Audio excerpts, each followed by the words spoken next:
کہتے تھے کہ میرا پروسٹیٹ کا آپریشن ناکام ہو گیا، اس کی وجہ سے اب میرا پیشاب نہیں رکتا، بیگ لگا ہوا ہے، ایسی حالت میں طواف نماز بالکل آپ طواف بھی کر سکتے ہیں، عمرہ بھی کر سکتے ہیں، نماز بھی پڑھ سکتے ہیں، مجبوری ہے۔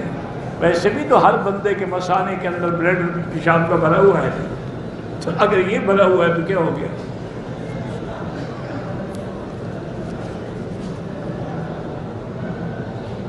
کہتے تھے کہ اگر کسی نے نقلی دانت لگوائے ہیں تو مرنے کے وقت اس کے دانت نکالیں گے نہیں، بالکل نہ نکالیں، خود بخود گل جائیں گے، فکر نہ کرو۔ اگر صورتحال ایسی ہو جائے کہ یا والدین کو چنو یا بیوی کو، تو کس کو چنیں؟ بیوی تو اور بھی مل جائے گی، والدین تو بازار میں نہیں بکتے۔ اللہ کے بندے والدین بھی خرید لو گے، بدل لو گے، والدین کی اطاعت کرو، بیوی کا کیا ہے؟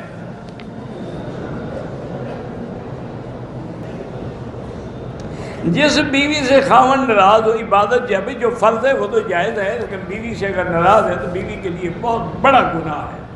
بیوی کو چاہیے کہ ہر حالت میں اپنے خاوند کو راضی کرنے کی کوشش کرے، کیونکہ حضور نے فرمایا وہ عورت جنت میں جائے گی جس کا خاوند اس پہ راضی ہو۔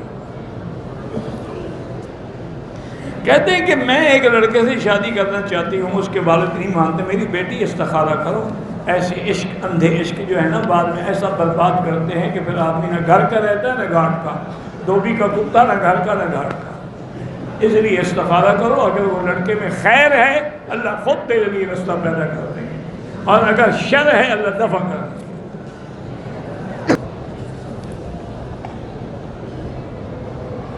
بھئی یہ ہر ملک کی کرنسیاں ہیں، ان کے نظام ہیں، یہ معاملات حکومت کو لکھا کرو۔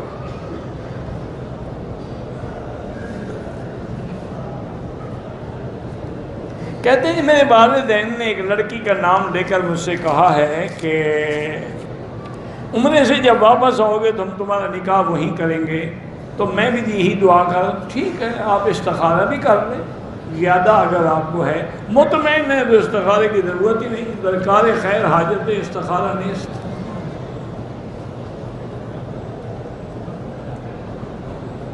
بھئی پاکستان کے لیے تو ہم روز دعا کرتے ہیں، لیکن ان کے لیے جو دین والے ہیں،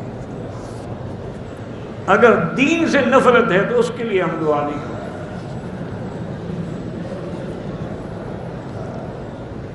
یعنی نیت کریں استقبال میں، اس کے بعد اصطلاح۔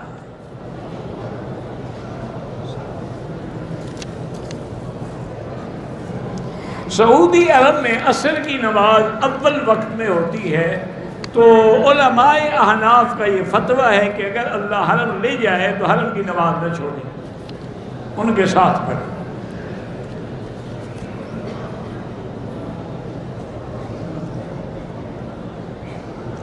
کہتے ہیں کہ استغفار سے ہر کام میں آسانی پیدا ہو جاتی ہے، تو استغفار پڑھنے سے جادو کیوں نہیں ٹوٹتا؟ جادو کے لیے اللہ نے سورۃ البقرہ بتائی ہے، وہ فتحتین، ہر کام اس میں جو کام ہے وہ الگ ہے۔ کوئی ایسا وظیفہ بتائیں جس کی میں کثرت کر سکوں، درود شریف زیادہ پڑھا کروں۔ اونٹ کا گوشت جو ہے وہ کھانا سب کے نزدیک حلال ہے، صرف امام احمد بن حنبل فرماتے ہیں کہ اگر گوشت کا کھانا کھایا جائے تو بعد میں وضو دوبارہ کرنا پڑے گا۔ امام ابو حنیفہ فرماتے ہیں کہ وضو شرعی نہیں ہے، وہ وضو لغوی ہے، یعنی کلی کرے، چونکہ منہ کے اندر چکناہٹ پیدا ہو جائے۔ جانور پال سکتے ہیں، بالکل پال سکتے ہیں، کیوں نہیں پال سکتے؟ میرے بال کنگھی کرنے سے داڑھی کے ٹوٹ جاتے ہیں تو اس کو کسی محفوظ جگہ پہ رکھ دو، دفن کرنا ضروری نہیں، لیکن بہرحال معنی یہ ہے ایسی جگہ ہو کہ توہین نہ ہو۔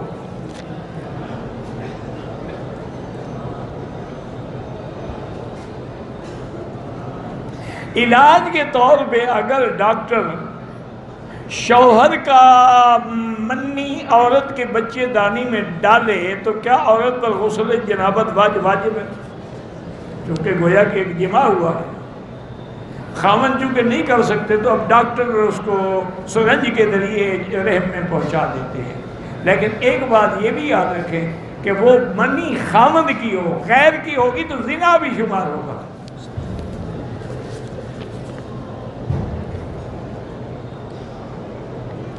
کہتے ہیں کہ غار ثور میں کچھ لوگ الصلاۃ والسلام علیک یا رسول اللہ اور کچھ لوگ نعرہ حیدری لگا رہے، دونوں بدعت ہیں۔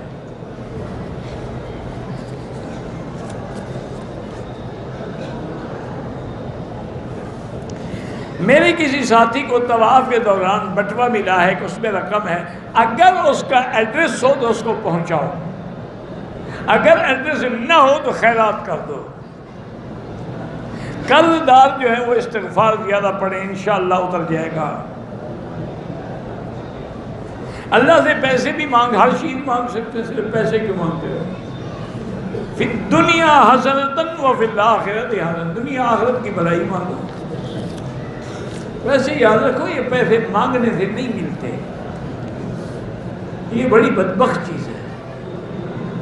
حضرت نانوتوی رحمۃ اللہ علیہ کے بارے میں ہے کہ ان کا ایک بڑا شیخ مرید تھا، اس نے اس زمانے میں ایک تھیلی اشرفیوں کی یعنی گنی سونے کی حضرت کو پیش کی۔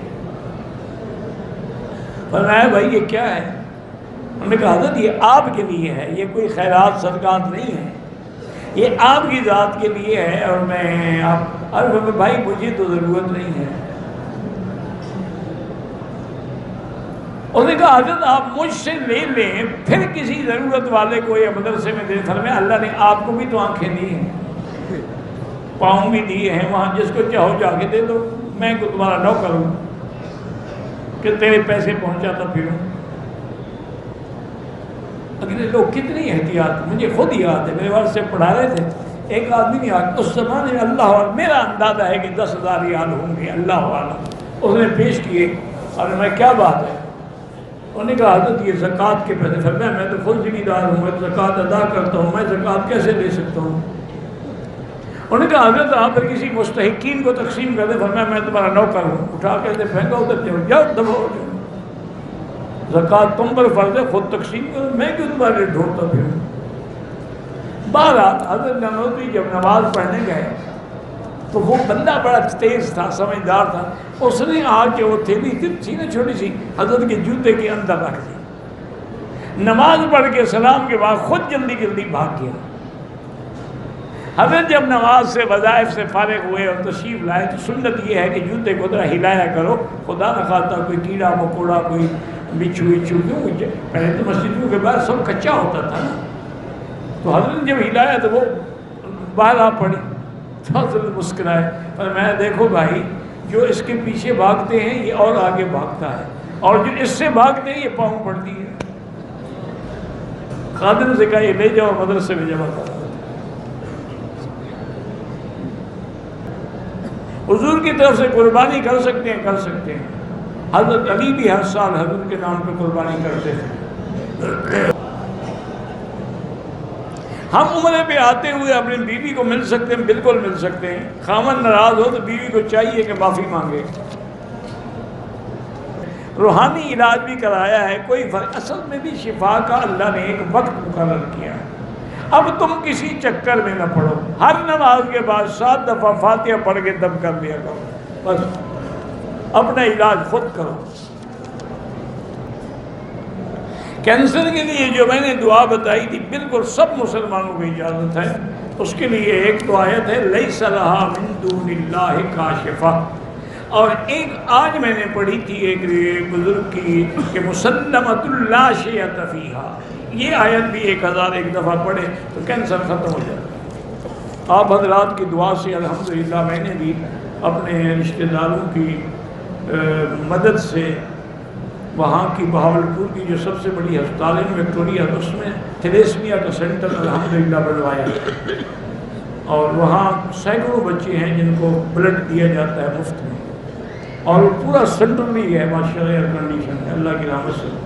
اب گورنمنٹ نے بھی مدد کی ہے، زمین بھی دے دی ہے اور پیسے بھی دیے ہیں، تو ہم بھی وہاں وہ بڑا پلان لگا رہے ہیں کہ تاکہ لوگوں کے آپریشن مفت ہو جائے۔ اللہ دے، ہماری طرف سے تو ہمت ہے بس۔ آج میرے اپنے گاؤں میں جو یہ خیراتی ہسپتال بنی، اس میں آج آئی کیمپ لگا ہے آنکھوں کے آپریشن کے لیے، تو فون آیا تھا کہ 350 مریضوں کو ٹکٹ ہم دے چکے ہیں، اور ابھی آگے ہم نے بند کر دی، اتنا مریض آ گئے ہیں۔ ہم نے کہا اس سے اب وہ آپریشن شروع کریں، دیکھیں کتنا کر سکتے ہیں بیچارے۔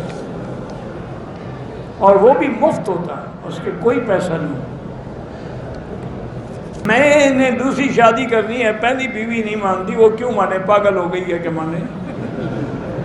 اس کا اسلام میں کوئی ضروری نہیں ہے، اسلام میں پوچھنے کی ضرورت ہی نہیں ہے۔ اگر نقد 500 کی ادھار 600 کی وہ جائز ہے، وہ سود نہیں ہے، کیونکہ وہ تو آپ نے دونوں ریٹ بتا دیے نا کہ نقد کا یہ ہے، ادھار کا یہ ہے، تو اس نے ادھار والا چن لیا، یہ تو سود نہیں ہے۔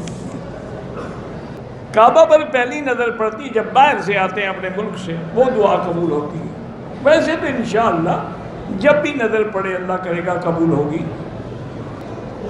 مقام ابراہیم کا وہ تو چھوٹا سا پتھر تھا جس پہ حضرت کھڑے ہوتے تھے، باقی تو انہوں نے شیشہ لگا کے بند کر دیا ہے کہ حاجی اپنے فوٹو اندر ڈالتے تھے پتھر کو کہ مہربانی کر کے میرا فوٹو یاد رکھنا، قیامت میری سفارش کرنا۔ میرا بیوی سے جھگڑا ہوتا ہے، قصور اس کا ہوتا ہے، بہرحال جھگڑا نہ کیا کرو، دونوں معاف کیا کرو ایک دوسرے کو، ورنہ زندگی تنگ خراب ہو جائے۔ اور اللہ کا بھی یہی حکم ہے کہ بھلے من عفا و اصلح، معاف کرو۔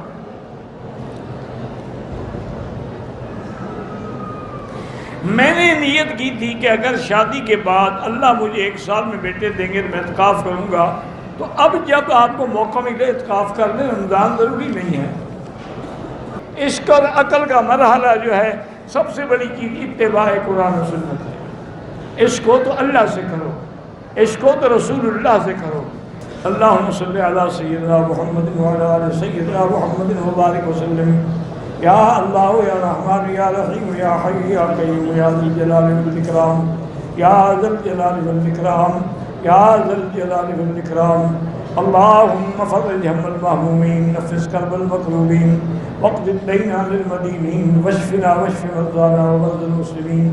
اللہم انصر الاسلام والمسلمین، اللہم احفظ سائر بلاد المسلمین وهذا البلد الامین، فاجعل آمنا مطمئنا سخاء رخاء الى یوم الدین۔ یا اللہ بیماروں کو شفا عطا فرما، یا اللہ بیماروں کو شفا عطا فرما، یا اللہ ہماری سب ظاہری باطنی روحانی جسمانی نفسانی بیماریاں دور فرما، یا اللہ بے حیاؤں کو حیا عطا فرما، بے اولادوں کو اولاد صالح عطا فرما، جن کے گھروں میں بچیاں ہیں ان کو خیر کے رشتے نصیب فرما، بے روزگاروں کو روزگار عطا فرما، قرض داروں کے قرض عطا فرما، جن کا رزق تنگ ہے ان کے رزق میں برکتیں عطا فرما، یا اللہ یا الہ العالمین۔ پوری دنیا میں جہاں مسجدیں ہیں، مدرسے ہیں، دین کے ادارے ہیں، ان کی حفاظت فرما، دین کے کام کرنے والوں کی حفاظت فرما، دین کی جماعتوں کی حفاظت فرما، یا ارحم الراحمین یا اکرم الاکرمین۔ یا اللہ مسلمان فلسطین میں ہیں، کشمیر میں ہیں، حلب میں ہیں، شام میں ہیں، روہنگیا میں ہیں، عرب میں ہیں، عجم میں ہیں، افغان میں ہیں، ان کی جان مال آبرو عزت کی حفاظت فرما۔ ربنا ظلمنا انفسنا ان لم تغفر لنا وترحمنا لنكونن من الخاسرین۔ ربنا آتنا فی الدنیا حسنة وفی الآخرة حسنة وقنا عذاب النار۔ صلی اللہ تعالی علی خیر خلقہ سیدنا محمد وعلی آلہ وصحبہ اجمعین۔ اللہم صلی علی سیدنا محمد وعلی آل سیدنا محمد وبارک وسلم علیہ۔